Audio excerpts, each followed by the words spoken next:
Hi, I'm Brian Chong. Welcome to Syntax Technologies. Today, we will discuss about SQL Accounting System, how to submit normal e-invoice. Let's get started. In SQL Accounting software, to submit e-invoice, basically it's separate into two transactions, whether you can use sales invoice and also cash sales. And for debit note and credit note, the way to do is exactly the same. So I'll use sales invoice as an example to submit e-invoice. Please remember, if you go to customer and create customer invoice, customer debit note, and customer credit note, you cannot submit for validation. Because in customer module, customer invoice, debit note, and credit note, they do not have the complete information required by LHDN. Example, they do not have item description, they do not have unit price, quantity, UOM, and so on. So that's why you must make sure you are using the sales module to do e-invoice. Let's go to sales invoice. Go to new. Let's create a normal sales invoice. Select the customer, just type the customer name. Click on the item code. Select the item. Save it. Then you can click here and submit for e-invoice. Now your invoice has been validated by LHDN as a e-invoice. You will see that in this invoice will have the UUID, your company name, your customer name, total invoice amount, issuance date, submission, and also validation date and time. The most significant difference with your current invoice and e-invoice is when you preview the invoice template, there is a QR code at the bottom. Anyone who scans this QR code will actually get the validation information to confirm that this is a genuine e-invoice. If you get the validation from LHDN for e-invoice and you don't see the QR code in your invoice template, meaning your invoice template is not updated. It needs to be customized and put in the QR code. Please contact your dealer to do so, but this is a chargeable service.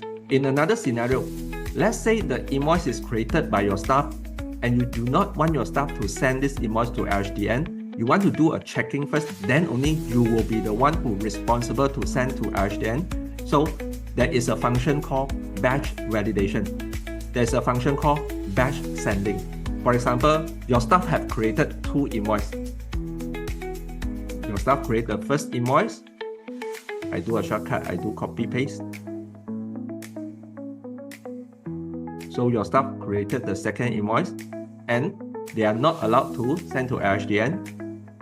So at this browsing screen,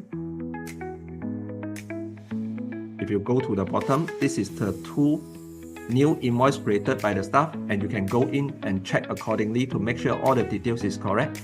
And you want to do one-shot sending. How to do that? Just go to this icon, click Batch Submit. It will list out all the previous invoices that have not submitted. But let's say you only want to send today's. Let's say you can set the date range, and this is the two invoices just created by the staff. I have checked and make sure all the info is correct. So I just need to click Submit. And you can see the status changed to valid. You click Refresh. Over here, you can see that there's a small green tick, and at the left-hand side, you can see that beside the date, there's a 2D wording. SQL Accounting software will actually help you to do countdown for the 72 hours for you to edit the e-invoice. So by now, you have learned how to submit normal e-invoice and how to do batch submission for normal e-invoice. In my next video, I'll discuss about how to do editing of a validated e-invoice. Remember, after validated by LHDN as an e-invoice, you cannot edit the validated e-invoice. You need to cancel the invoice, then get approval from LHDN, then only you can edit and you need to submit again. I'll discuss this in my next video. Please join my social media, Facebook forum, WhatsApp channel to get the latest information regarding SQL Accounting software and also my latest sharing regarding e-invoice. That's all for today. See you in the next video. Thank you.